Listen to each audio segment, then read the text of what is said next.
ਸ਼ਲੋਕ ਮਹੱਲਾ ਚੌਥਾ।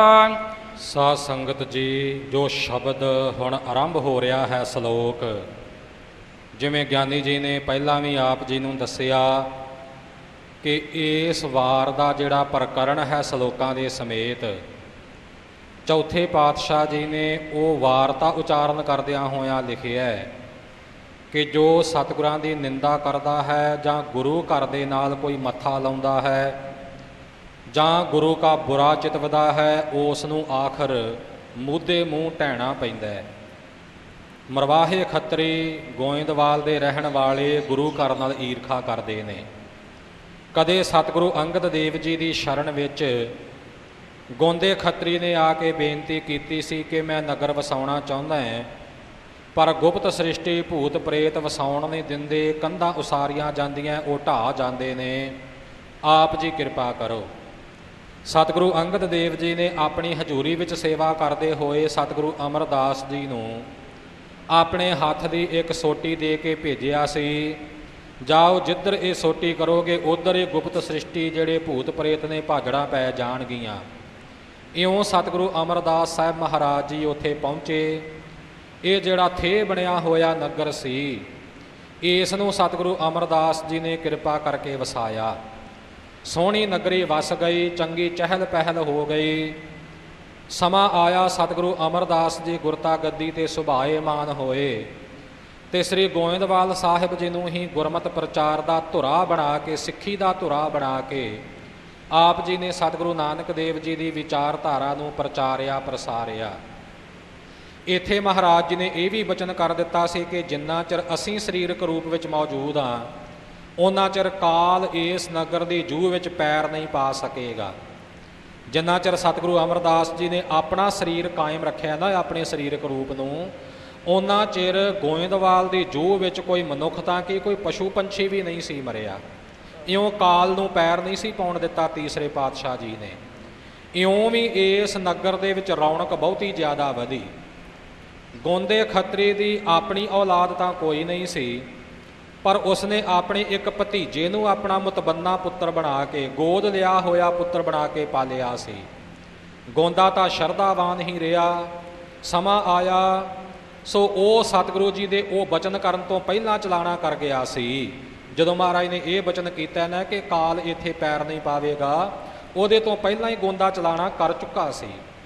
ਅਤੇ ਕੁਝ ਸਮਾਂ ਤਾਂ ਗੋਂਦੇ ਦਾ ਪੁੱਤਰ ਵੀ ਗੁਰੂ ਘਰ ਵਿੱਚ ਹਾਜ਼ਰੀ ਭਰਦਾ ਰਿਹਾ, ਪਰ ਹੁਣ ਗਲਤ ਸੰਗਤ ਦਾ ਸ਼ਿਕਾਰ ਹੋਇਆ। ਮਰਵਾਹਿਆਂ ਨੇ ਚੁੱਕਣਾ ਦਿੱਤੀ ਕਿ ਸਾਰੀ ਜ਼ਮੀਨ ਤੇਰੀ ਪਿਤਾ ਪੁਰਖੀ ਜ਼ਮੀਨ ਹੈ, ਤੈਨੂੰ ਇਸ ਦਾ ਮਸੂਲ ਵਸੂਲ ਕਰਨਾ ਚਾਹੀਦਾ, ਕਰ ਲੈਣਾ ਚਾਹੀਦਾ, ਟੈਕਸ ਲੈਣਾ ਚਾਹੀਦਾ, ਜਾਂ ਜ਼ਮੀਨ ਦਾ ਮੁੱਲ ਲੈਣਾ ਚਾਹੀਦਾ।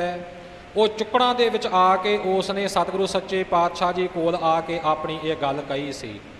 ਸਤਿਗੁਰਾਂ ਨੇ ਸਮਝਾਇਆ, ਭਾਈ ਤੇਰੇ ਉਸ ਪਿਤਾ ਦੀ ਇੱਛਾ ਦੇ ਮੁਤਾਬਕ ਇਹ ਨਗਰ ਇੱਥੇ ਵਸਿਆ ਹੈ, ਤੈਨੂੰ ਆਪਣੇ ਬਜ਼ੁਰਗਾਂ ਦਾ ਮਾਣ ਸਨਮਾਨ ਕਾਇਮ ਰੱਖਣਾ ਚਾਹੀਦਾ।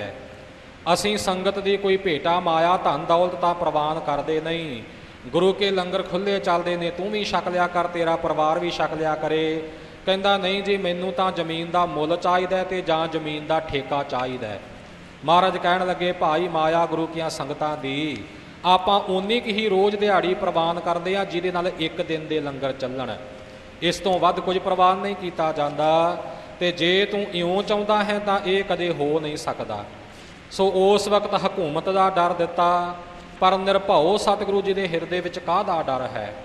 ਆਖਰ ਚੁੱਕਿਆ ਚੁਕਾਇਆ ਇਹ ਜਿਹੜਾ ਗੋਂਦੇ ਦਾ ਪਾਲਕ ਪੁੱਤਰ ਸੀ, ਇਹ ਆਪਣੇ ਇੱਕ ਸੇਵਕ ਨੂੰ ਨਾਲ ਲੈ ਕੇ ਅਕਬਰ ਬਾਦਸ਼ਾਹ ਕੋਲ ਫਰਿਆਦ ਕਰਨ ਵਾਸਤੇ ਗਿਆ। ਹੁਣ ਅਕਬਰ ਤਾਂ ਪਹਿਲਾਂ ਹੀ ਗੁਰੂ ਘਰ ਦਾ ਪ੍ਰੇਮੀ ਸੀ, ਸ਼ਰਧਾਲੂ ਸੀ। ਗੁਰੂ ਘਰ ਦੀ ਰਹਿਣੀ ਬਹਿਣੀ ਤੋਂ ਪ੍ਰਭਾਵਿਤ ਹੋਇਆ 84 ਪਿੰਡਾਂ ਦਾ ਪਟਾ ਬੀਬੀ ਭਾਨੀ ਜੀ ਦੇ ਨਾਮ ਲਿਖਾ ਗਿਆ ਸੀ।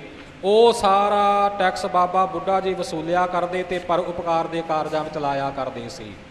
ਜਦੋਂ ਅਕਬਰ ਬਾਦਸ਼ਾਹ ਕੋਲ ਜਾ ਕੇ ਪੁਕਾਰ ਕਰਨੀ ਚਾਹੀ, ਬਾਦਸ਼ਾਹ ਨੇ ਪੁੱਛਿਆ ਕਿਹਦੇ 'ਤੇ ਪੁਕਾਰ ਕਰਨੀ, ਕਿਸ ਦੀ ਸ਼ਿਕਾਇਤ ਕਰਨੀ ਹੈ? ਕਹਿਣ ਲੱਗਾ ਜੀ ਗੁਰੂ ਅਮਰਦਾਸ ਜੀ ਦੀ। ਬਾਦਸ਼ਾਹ ਨੇ ਸੁਣਨੋਂ ਹੀ ਇਨਕਾਰ ਕਰ ਦਿੱਤਾ ਕਿ ਸਤਿਗੁਰੂ ਅਮਰਦਾਸ ਜੀ ਦੇ ਵਿਰੁੱਧ ਮੈਂ ਕੁਝ ਸੁਣ ਨਹੀਂ ਸਕਦਾ। ਉਦੋਂ ਤਾਂ ਉਸ ਨੂੰ ਬਾਹਰ ਕੱਢ ਦਿੱਤਾ ਗਿਆ।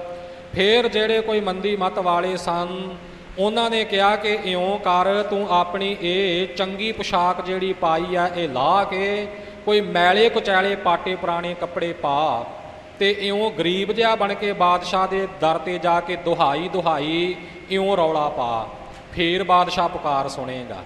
ਇਹਨੇ ਇਸੇ ਤਰ੍ਹਾਂ ਕੀਤਾ। ਮੈਲਾ ਜਿਹਾ ਕੋਈ ਜੂਆਂ ਦਾ ਭਰਿਆ, ਮੈਲ ਦਾ ਭਰਿਆ ਹੋਇਆ ਬਸਤਰ ਆਪਣੇ ਸਰੀਰ ਤੇ ਪਹਿਨਿਆ, ਜਾ ਕੇ ਪੁਕਾਰ ਕੀਤੀ। ਪਰ ਬਾਦਸ਼ਾਹ ਗੁਰੂ ਘਰ ਦੀ ਵਡਿਆਈ ਤੋਂ ਜਾਣੂ ਸੀ, ਉਸਨੇ ਇਹਦੀ ਪੁਕਾਰ ਤੇ ਗੌਰ ਤਾਂ ਕੀ ਕਰਨਾ ਸੀ, ਸਗੋਂ ਇਸ ਦਾ ਮੂੰਹ ਕਾਲਾ ਕੀਤਾ।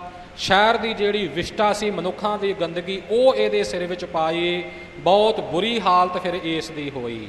ਇਹ ਜਿਹੜਾ ਗੋਂਦੇ ਦਾ ਪੁੱਤਰ ਸੀ, ਇਹ ਵੀ ਤੇ ਉਹਦਾ ਸੇਵਕ ਵੀ ਗਏ ਸੀ ਗੁਰੂ ਘਰ ਦਾ ਬੁਰਾ ਚਿਤਵ ਕੇ, ਪਰ ਆਪਣੀ ਬੇਇੱਜ਼ਤੀ ਕਰਾ ਕੇ ਵਾਪਸ ਮੁੜੇ। ਵਾਪਸ ਵੀ ਆਏ ਨੇ, ਆਉਂਦਿਆਂ ਜਾਂਦਿਆਂ ਰਾਹ ਦੇ ਵਿੱਚ ਕਿਸੇ ਸੰਗਤ ਨੇ ਮੂੰਹ ਨਹੀਂ ਲਾਇਆ, ਕੋਈ ਆਪਣੇ ਨੇੜੇ ਨਹੀਂ ਸੀ ਬੈਠਣ ਦਿੰਦਾ ਕਿ ਇਹ ਗੁਰੂ ਤੋਂ ਬੇਮੁਖ ਨੇ। ਗੋਇੰਦਵਾਲ ਸਾਹਿਬ ਵਾਪਸ ਆਇਆ ਆਪਣੀ ਬੇਇੱਜ਼ਤੀ ਕਰਾ ਕੇ, ਤਾਂ ਇੱਥੇ ਵੀ ਕਿਸੇ ਨੇ ਮੂੰਹ ਨਹੀਂ ਲਾਇਆ, ਕਿਸੇ ਨੇ ਕੋਲ ਬੈਠਣ ਨਹੀਂ ਦਿੱਤਾ। ਰਿਸ਼ਤੇਦਾਰਾਂ ਨੇ ਵੀ ਇਹਨੂੰ ਆਪਣੇ ਨਾਲ ਮਿਲਣ ਨਾ ਦਿੱਤਾ ਕਿ ਇਹ ਗੁਰੂ ਤੋਂ ਬੇਮੁਖ ਹੋਇਆ ਹੈ। ਉਹ ਜਿਹੜੀ ਸਾਰੀ ਉਸ ਦੀ ਹਾਲਤ ਗੁਰੂ ਨਾਲ ਦਵੈਖ ਕਰਨ ਕਰਕੇ ਹੋਈ ਸੀ, ਉਸ ਦਾ ਵਰਣਨ ਚੌਥੇ ਪਾਤਸ਼ਾਹ ਜੀ ਗੁਰਬਾਣੀ ਦੇ ਇਸ ਸ਼ਬਦ ਵਿੱਚ ਕਰ ਰਹੇ ਨੇ। ਸ਼ਲੋਕ ਮਹੱਲਾ ਚੌਥਾ। ਮਲ ਜੂਈ ਭਰਿਆ ਨੀਲਾ ਕਾਲਾ ਖਿਦੋਲੜਾ, ਤਿਨ ਵੇਮੁਖ ਵੇਮੁਖੈ ਨੋ ਪਾਇਆ। ਪਾਸ ਨਾ ਦੇਈ ਕੋਈ ਬਹਿਣ ਜਗਤ ਮਹਿ, ਗੂਹ ਪਾੜ ਸਗਵੀ ਮਲ ਲਾਏ ਮਨ ਮੁਖ ਆਇਆ। ਇਸ ਪੰਕਤੀ ਦੇ ਵਿਸਰਾਮਾਂ ਤੇ ਜਮਕਿਆਂ ਵੱਲੇ ਖਿਆਲ ਕਰਨਾ। ਪਾਸ ਨਾ ਦੇਈ ਕੋਈ ਬਹਿਣ ਜਗਤ ਮਹਿ, ਗੁਰੂ ਕਾ ਨਿੰਦਕ ਜਾਣ ਕੇ ਜਗਤ ਵਿੱਚ ਦੁਨੀਆ ਵਿੱਚ ਕੋਈ ਇਹਨੂੰ ਨੇੜੇ ਨਹੀਂ ਬਹਿਣ ਦਿੰਦਾ। ਤੇ ਬਾਦਸ਼ਾਹ ਦੀ ਕਚਹਿਰੀ ਵਿੱਚ ਵਰਤਾਰਾ ਕੀ ਵਰਤਿਆ? ਗੂਹ ਪਾੜ, ਸਿਰ ਤੇ ਵਿਸ਼ਟਾ ਪਈ, ਸਗਵੀ ਮਲ ਲਾਏ, ਸਗੋਂ ਹੋਰ ਬਹੁਤੀ ਮੈਲ ਆਪਣੇ ਸਰੀਰ ਤੇ ਪਵਾ ਕੇ ਮਨਮੁਖ ਆਇਆ। ਇਉਂ ਮਨਮੁਖ ਨੂੰ ਉੱਥੋਂ ਮੁੜਨਾ ਪਿਆ। ਪਾਸ ਨਾ ਦੇਈ ਕੋਈ ਬਹਿਣ ਜਗਤ ਮਹਿ, ਇੱਥੇ ਵਿਸ਼ਰਾਮ ਹੈ। ਗੂਹ ਪਾੜ ਸਗਵੀ ਮਲ ਲਾਏ ਮਨਮੁਖ ਆਇਆ। ਪਾਸ ਨਾ ਦੇਈ ਕੋਈ ਬਹਿਣ ਜਗਤ ਮਹਿ, ਗੂਹ ਪਾੜ ਸਗਵੀ ਮਲ ਲਾਏ ਮਨਮੁਖ ਆਇਆ। ਪਰਾਈ ਜੋ ਨਿੰਦਾ ਚੁਗਲੀ ਨੋ ਵੇਮੁਖ ਕਰਕੇ ਭੇਜਿਆ, ਉਥੈ ਭੀ ਮੋਹ ਕਾਲਾ ਦੋਹਾ ਵੇਮੁਖਾ ਦਾ ਕਰਾਇਆ। ਪਰਾਈ ਜੋ ਨਿੰਦਾ ਚੁਗਲੀ ਨੋ ਵੇਮੁਖ ਕਰਕੇ ਭੇਜਿਆ, ਮੁਖ ਵਿਸ਼ਰਾਮ, ਉਥੈ ਭੀ ਮੋਹ ਕਾਲਾ ਦੋਹਾਂ ਵੇਮੁਖਾਂ ਦਾ ਕਰਾਇਆ। ਹਾਂਜੀ। ਤੜ ਸੁਣਿਆ ਸਬਤ ਜਗਤ ਵਿੱਚ ਭਾਈ, ਵੇ ਮੁਖ ਸਣੈ ਨਫਰੈ ਪੌਲੀ ਪੌਦੀ ਫਾਵਾ ਹੋਏ ਕੈ ਉਠ ਘਰ ਆਇਆ। ਇਸ ਪੰਕਤੀ ਦਾ ਵੀ ਆਪਾਂ ਵਿਸ਼ਰਾਮ ਦੇਖ ਲਈਏ। ਤੜ ਸੁਣਿਆ ਸਬਤ ਜਗਤ ਵਿੱਚ ਭਾਈ, ਤੜ ਤੋਂ ਭਾਵ ਝਟਪਟ ਹੀ, ਐਨ ਤੁਰਤ ਹੀ। ਤੜ ਸੁਣਿਆ ਸਬਤ ਜਗਤ ਵਿੱਚ ਭਾਈ, ਇੱਥੇ ਵਿਸ਼ਰਾਮ ਹੈ ਪੰਕਤੀ ਦਾ। ਤੇ ਫਿਰ ਅੱਗੇ ਵੇ ਮੁਖ ਸਣੈ ਨਫਰੈ, ਨਫਰ ਕਹਿੰਦੇ ਨੇ ਸੇਵਕ ਨੂੰ। ਵੇ ਮੁਖ ਸਣੈ ਨਫਰੈ ਪੌਲੀ ਪਾਉਂਦੀ, ਜੁੱਤੀਆਂ ਵੱਜਦਿਆਂ ਹੋਇਆਂ ਉੱਠ ਘਰ ਆਇਆ। ਫਾਵਾ ਹੋਏ ਕੈ ਉੱਠ ਘਰ ਆਇਆ। ਫਿਰ ਸੁਣੋ ਪੰਕਤੀ। ਤੜ ਸੁਣਿਆ ਸਬਤ ਜਗਤ ਵਿੱਚ ਭਾਈ, ਵੇ ਮੁਖ ਸਣੈ ਨਫਰੈ ਪੌਲੀ ਪਾਉਂਦੀ, ਫਾਵਾ ਹੋਏ ਕੈ ਉੱਠ ਘਰ ਆਇਆ। ਹਾਂਜੀ। ਤੜ ਸੁਣਿਆ ਸਬਤ ਜਗਤ ਵਿੱਚ ਭਾਈ, ਵੇ ਮੁਖ ਸਣੈ ਨਫਰੈ ਪੌਲੀ ਪੌਦੀ ਫਾਵਾ ਹੋਏ ਕੈ ਉਠ ਘਰ ਆਇਆ। ਅੱਗੇ ਸੰਗਤੀ ਕੁੜਮੀ ਵੇ ਮੁਖ ਰਲਣਾ ਨਾ ਮਿਲੈ, ਤਾ ਵਹੁਟੀ ਭਤੀਜੀ ਫਿਰ ਆਣ ਘਰ ਪਾਇਆ। ਹਲਤ ਪਲਤ ਦੋਵੈ ਗਏ ਨਿਤ ਭੁੱਖਾ ਕੂਕੇ ਤਿਹਾਇਆ, ਧਨ ਧਨ ਸੁਆਮੀ ਕਰਤਾ ਪੁਰਖ ਹੈ, ਜਿਨ ਨਿਆਉ ਸੱਚ ਬਹਿ ਆਪ ਕਰਾਇਆ। ਜੋ ਨਿੰਦਾ ਕਰੇ ਸਤਿਗੁਰ ਪੂਰੇ ਕੀ, ਸੋ ਸਾਚੈ ਮਾਰ ਪਚਾਇਆ। ਇਹੋ ਅੱਖਰ ਤਿਨ ਆਖਿਆ, ਜਿਨ ਜਗਤ ਸਭ ਉਪਾਇਆ।